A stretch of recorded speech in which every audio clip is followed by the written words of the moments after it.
Mr. Lee, dan seluruh wartawan yang saya banggakan, juga dari clearing KPI Pak Iding, kemudian dari KSE Pak Samsul Hidayat, dan juga seluruh perusahaan tercatat, dan juga para anggota bursa. Pertama, saya selaku pribadi dan juga dari Kementerian dan Pasar Modal menyampaikan duka cita mendalam bagi para korban dan keluarga yang terkena dampak dari dinamika sosial dan politik yang terjadi di akhir pekan yang lalu.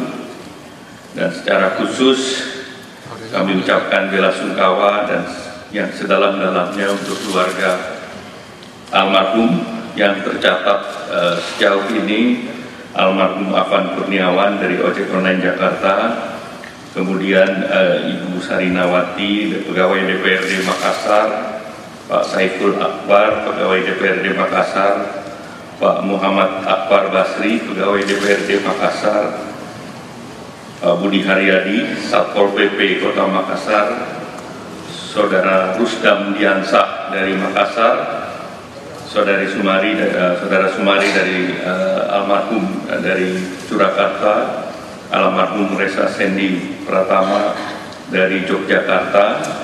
Dan untuk itu marilah kita sama-sama mengeningkan cipta, dan bagi yang beragama Islam mari kita bacakan Al-Fatihah. Alhamdulillah.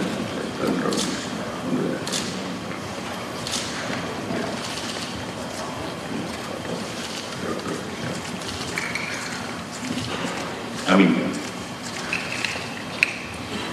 Peristiwa ini tentu merupakan pukulan berat bagi bangsa di tengah upaya membangun ekonomi yang kokoh dan berdaulat, dan tentu bisa dipahami terdapat kekhawatiran dan serta ketidakpastian yang dirasakan oleh baik itu masyarakat dan juga investor dan pelaku pasar.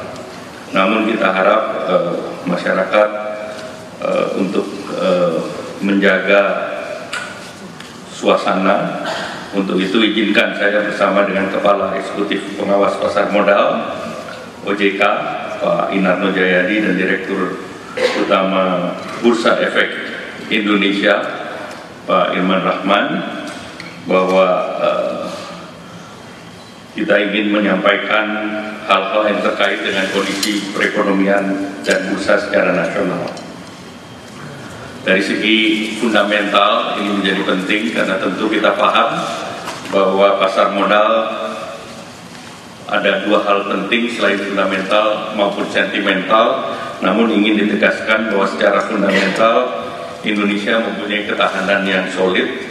Kinerja kuartal kedua mencatat pertumbuhan 5,12% secara year on year, dan dengan indikator utama seperti hari ini kita monitor PMI, Purchase Manager Index Manufacture, ini sudah balik di atas 50%, 51,5%. Itu didukung oleh ekspansi output dan permintaan baru yang bulan Juli kemarin di 49,2, sehingga ini sudah berbalik.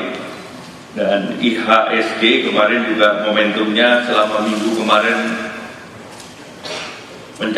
mencapai all time high. Jadi minggu kemarin kita ketahui di bulan tanggal 25 Agustus indeksnya 7.926, itu menguat 0,87%. Di 28 Agustus 7.952 menguat 0,2%. Dan kemarin pada hari Jumat saat demo besar itu turun 1,53% atau 7.830. Kalau kita lihat juga inflasi terkendali di 2,37%, dan hari ini juga akan dirilis angka inflasi di bulan Agustus, dan ini juga angkanya akan baik, terkendali.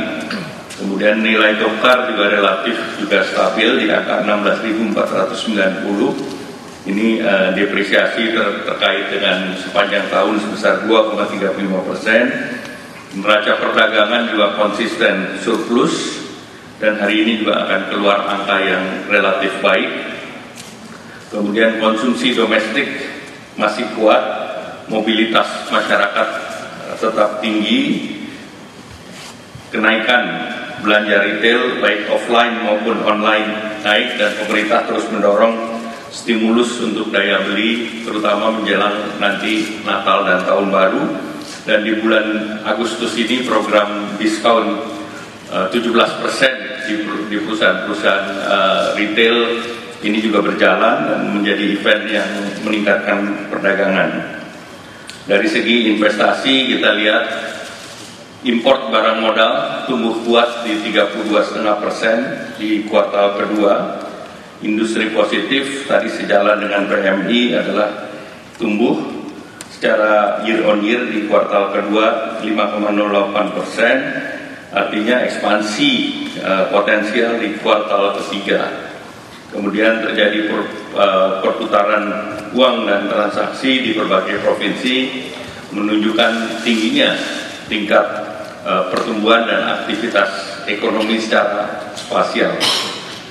Terkait dengan situasi terkini dengan fundamental ekonomi yang solid, pemerintah yakin dampak dan dinamika sosial politik yang terjadi terhadap ekonomi harapannya bersifat jangka pendek, dan pemerintah terus mendorong optimisme untuk jangka menengah dan jangka panjang.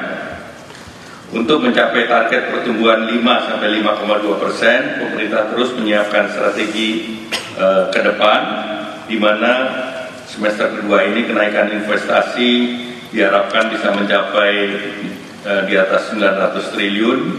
Kita lihat semester 2 ini juga kenaikan barang impor 32,5%. Capex dan belanja modal pemerintah di semester 1 sebesar 17,94%, dan stimulus ekonomi yang digelontorkan di semester 1 kemarin besarnya 61 triliun. Dan tentu ada beberapa stimulus yang akan didorong juga di semester kedua.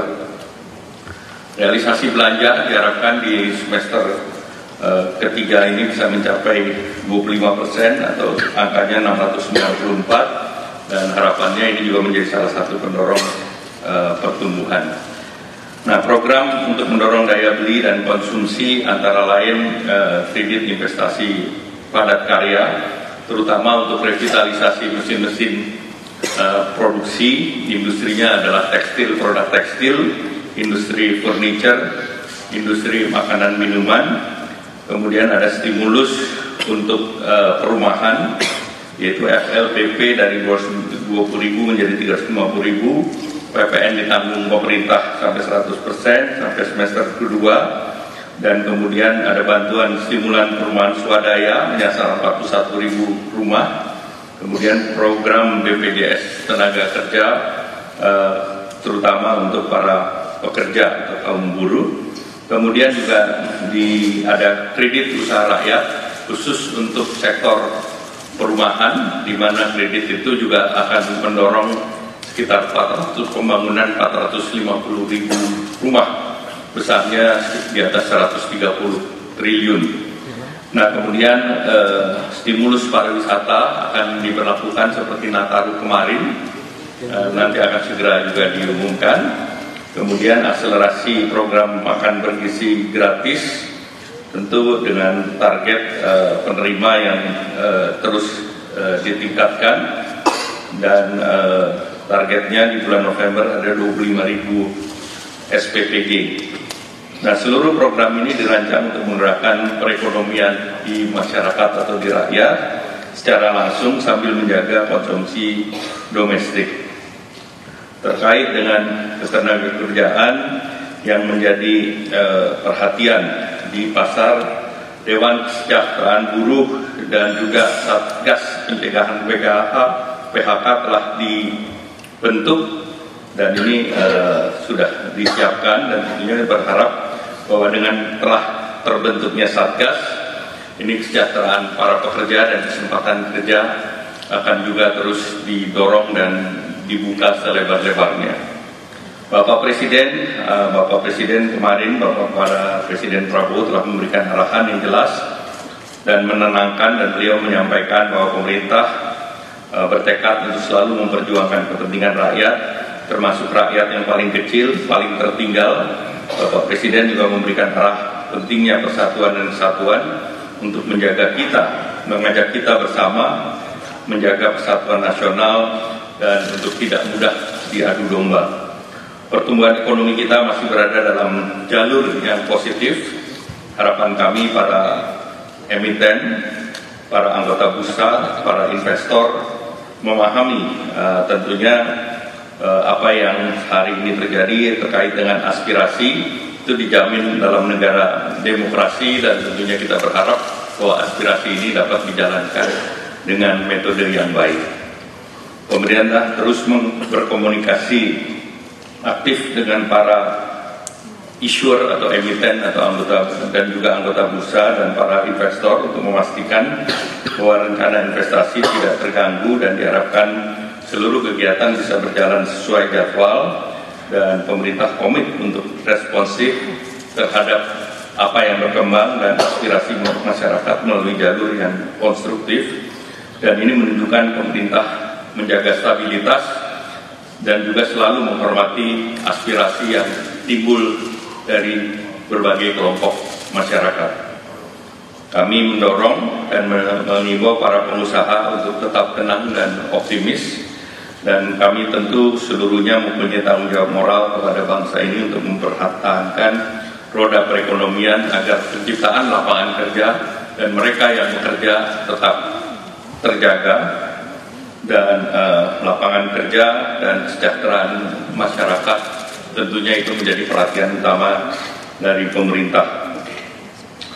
Tentu kita berharap bahwa situasi yang damai dan saling menghormati tentunya akan sangat membantu mempercepat pemulihan ekonomi, dan kita semua menjaga suasana kondusif dan meminimalkan dampak yang muncul terhadap perekonomian nasional.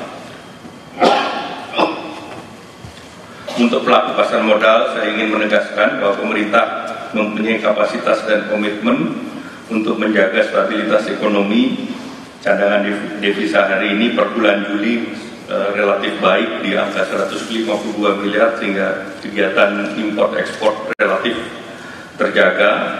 Sistem perbankan nasional juga sehat. Koordinasi kebijakan fiskal, moneter, dan sektor keuangan dan sektor real berjalan secara sinergis dengan situasi yang cukup fundamental baik, dan kita menjaga agar volatilitas jangka pendek tidak merubah perencanaan perekonomian kita yang positif. Nah, tentu kita semua punya tugas berat. Ini tugas bukan hanya pemerintah tetapi keseluruhan yang Bapak Presiden selalu berbicara mengenai Indonesia Incorporated, artinya ini seluruhnya harus kita kerjakan bersama, baik pemerintah, perusahaan-perusahaan yang berada di bursa, perusahaan yang di luar bursa, agar kita bisa mempertahankan tenaga kerja yang ada, membuka peluang penyerapan tenaga kerja di depan, dan kita tetap realistis dan juga melihat hal yang mungkin dicapai dengan komitmen penuh agar pertumbuhan, stabilitas, dan kesejahteraan masyarakat tetap terjaga. Demikian, terima kasih. Wassalamualaikum warahmatullahi wabarakatuh.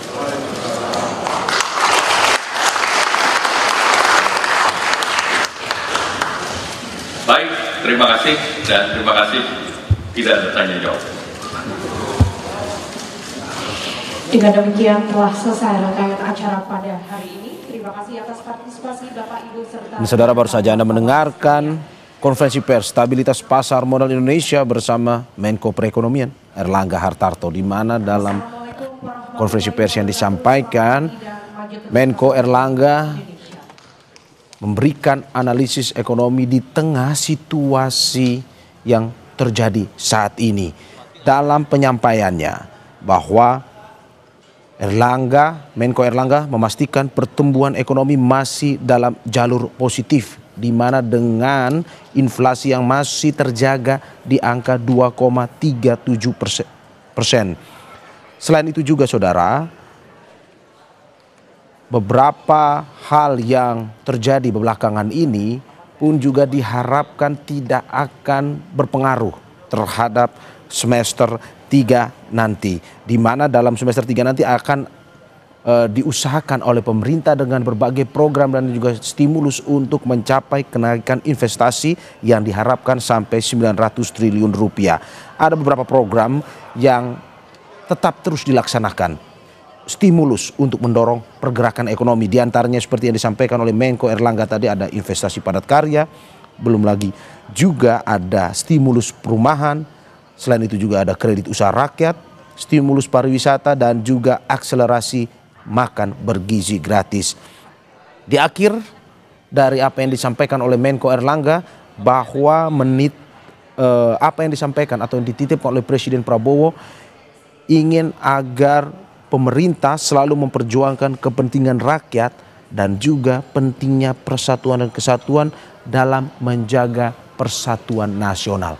Ini tadi konferensi pers yang disampaikan oleh Menko Perekonomian Airlangga Hartarto di kantor Bursa Efek Indonesia terkait dengan bagaimana situasi terkini dari stabilitas pasar modal Indonesia di tengah kondisi yang saat ini terjadi di Indonesia.